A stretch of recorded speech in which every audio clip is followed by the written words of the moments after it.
Halo, jumpa kembali kita di channel obrolan manajemen dan bisnis. Topik pembahasan kita kali ini ialah mengenai employee orientation dan onboarding. Semoga bermanfaat.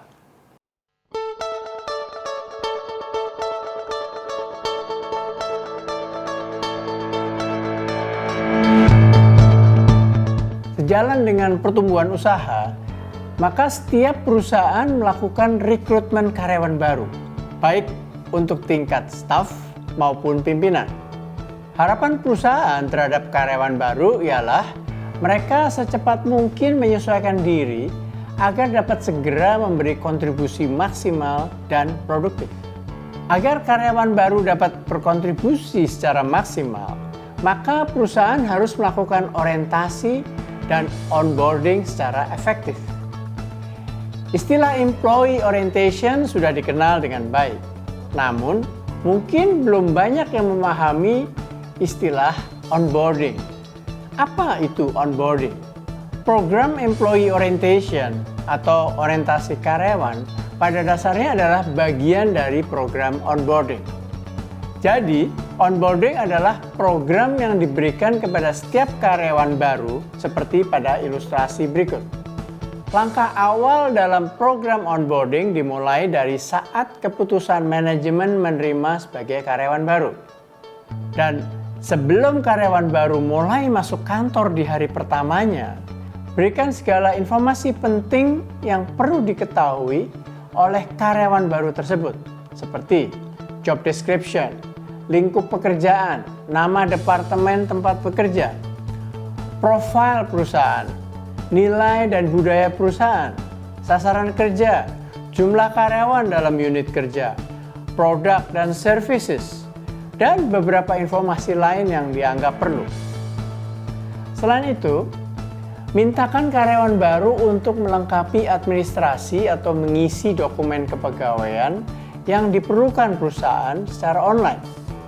Dengan demikian, maka saat karyawan nanti masuk bekerja di hari pertama, sudah tidak lagi harus mengisi dokumen kepegawaian. Selain itu, karyawan dapat melakukan persiapan mental yang baik dan memperoleh gambaran pekerjaannya dengan cukup lengkap. Langkah berikutnya ialah saat karyawan mulai masuk kerja di hari pertama. Beberapa hal yang perlu dilakukan perusahaan terhadap karyawan baru di hari pertama ialah memastikan tempat dan fasilitas kerja sudah tersedia dalam kondisi lengkap dan rapi. Lengkap artinya perabotan yang layak pakai, alat tulis, electricity, komputer, badge, email, safety notice, dana kantor, info lain yang diperlukan.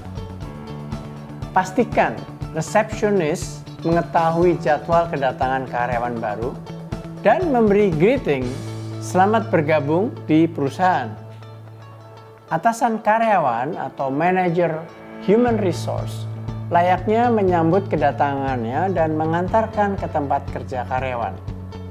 Kemudian, atasan melakukan briefing atau overview kepada karyawan baru atas pekerjaan yang perlu dilakukan, kondisi perusahaan, sasaran kerja, dan sebagainya, serta memastikan kesiapan karyawan untuk mulai bekerja. Lakukan office tour dan perkenalkan karyawan baru kepada teman kerja terkait. Namun bila jumlah karyawan tidak terlampau besar dalam perusahaan, dapat dikenalkan ke seluruh karyawan. Kenalkan pula pada mentor untuk karyawan baru tersebut. Berikan waktu untuk one-on-one dialog dengan mentor. Program berikutnya ialah melakukan orientasi karyawan dalam 1 atau 2 hari kerja. Program orientasi perlu diberikan dalam waktu tidak terlalu lama sejak karyawan mulai bergabung atau kurang dari 2 minggu. Topik pada sesi orientasi antara lain meliputi filosofi dan nilai perusahaan, profil perusahaan, budaya kerja, sasaran kerja perusahaan, sistem kerja, dan aspek teknis lainnya. Setelah karyawan baru mengikuti orientasi, kemudian sebagai program utama bagi karyawan tersebut, dalam waktu 90 hingga 180 hari ke depan ialah memperoleh mentoring. Mentor dan juga atasan langsung wajib memberikan arahan, penjelasan, coaching, briefing, dan delegasi pekerjaan secara proporsional sesuai tugas dan tanggung jawab karyawan. Mentor dan atasan bertanggung jawab atas pengembangan kompetensi dan kinerja karyawan, memberikan feedback dan evaluasi atas kinerja karyawan, baik secara verbal maupun tertulis. Beberapa hari menjelang masa percobaan 90 hari berakhir, sudah harus dilakukan evaluasi akhir untuk disampaikan sebagai laporan kepada Departemen SDM. Namun, sebelum evaluasi akhir, atasan dan mentor perlu melakukan pre-evaluation dalam bulan pertama dan kedua. Hal ini harus dilakukan agar karyawan baru dapat melakukan penyesuaian atau peningkatan kinerjanya dan tidak merasa terkejut bila hasil evaluasinya ternyata negatif. Demikian rangkaian kegiatan onboarding yang perlu diselenggarakan perusahaan terhadap setiap karyawan baru. Cobalah untuk mengimplementasikannya secara menyeluruh. Semoga kinerja karyawan baru akan jauh lebih baik dan produktif.